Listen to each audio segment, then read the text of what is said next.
అందరికీ నమస్కారం. హనుమాన్ సర్వకార్య సాధక ధ్యానం. దీన్నే శ్రీ హనుమద్విషయ సర్వస్వం అని కూడా అంటారు. ఇది చాలా చిన్న శ్లోకం. ఈ శ్లోకాన్ని ఎవరైతే 28 సార్లు చదువుతారో వారికి అంత శుభం కలుగుతుంది.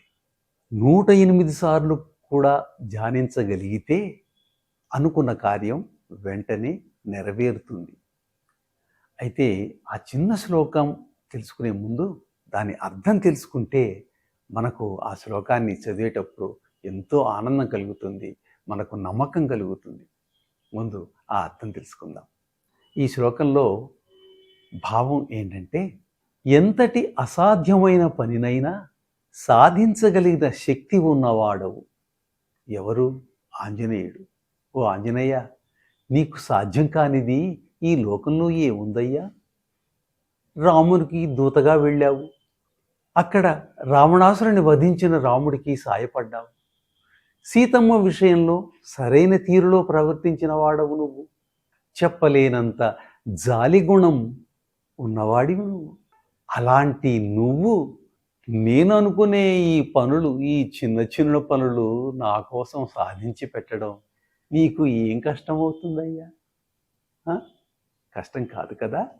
కాబట్టి ఆ పనిని నాకు సాధించి పెట్టు స్వామి అని ఈ చిన్న శ్లోకం ద్వారా ఇన్ని విషయాలు, కొన్ని విషయాలు ఆయన్ని పొగుడుతూ, అంత గొప్పవాడివైన నువ్వు మాకు మా కార్యం నెరవేరేలా చూడు స్వామి అని ప్రార్థిస్తున్నాం. అర్థం తెలుసుకున్నారు కదా. ఇప్పుడు శ్లోకం వినండి, ఎంత చక్కగా ఉంటుందో మీకు చదువుకుంటున్నప్పుడు. 4 పంక్తులు ఉన్నాయండి ఈ శ్లోకంలో. అవి ఏమిటో చూద్దాం. అసాధ్య సాధక స్వామిన్, అది ఒక పంక్తి.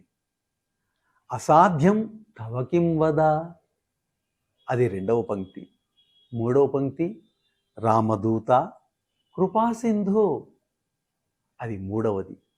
మరి 4వది ఆఖరి పంక్తి మత్కార్యం సాధయ ప్రభో, మత్కార్యం సాధయ ప్రభో. ఇప్పుడు పూర్తిగా శ్లోకం విందాము మెల్లగా. అసాధ్య సాధక స్వామిన్ అంటే అసాధ్యమైన దానిని సాధించినవాడా, నేను అనుకుంటుంది కూడా సాధించి పెట్టు అని అడుగడుగునా అడుగుతున్నాం. అసాధ్య సాధక స్వామిన్. అసాధ్యం తవకిం వద, తవకిం నీకు అసాధ్యమైనది ఏది చెప్పు. వద అంటే చెప్పు.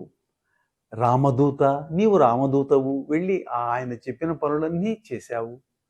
కృపాసింధు, దయ కలిగిన వాడవు. మత్కార్యం సాధయ ప్రభో, నా పనిని కూడా సాధించి పెట్టు ప్రభు. చూడండి, సంస్కృత భాషలో ఉన్న గొప్పతనం చాలా అల్పాక్షరం అనల్పార్థం అనే రీతిలో రచన ఉంటుంది సంస్కృతాల్లో. దానికి వివరణ, వ్యాఖ్యానం మాత్రం చాలా ఉంటుంది. ఇప్పుడు ఆ శ్లోకాన్ని మళ్ళీ ఇంకొకసారి చూద్దాం. అసాధ్య సాధకా స్వామిన్, అసాధ్య సాధకా స్వామిన్, అసాధ్యం తవకిం వద, రామదూత కృపాసింధు, మత్కార్యం సాధయ ప్రభు, మత్కార్యం సాధయ ప్రభు. దీన్ని చిన్న పద్యంలాగా కూడా మనం చదువుకోవచ్చు లేదా పాడుకోవచ్చు. మరిన్ని అప్డేట్స్ కోసం మా కీయంగ్ మంత్రాన్ని సబ్స్క్రైబ్ చేసుకోండి. మా వీడియో కనుక మీకు నచ్చినట్లయితే లైక్ చేయండి, షేర్ చేయండి. మీ విలువైన అభిప్రాయాలను కామెంట్ బాక్స్లో తెలియజేయండి.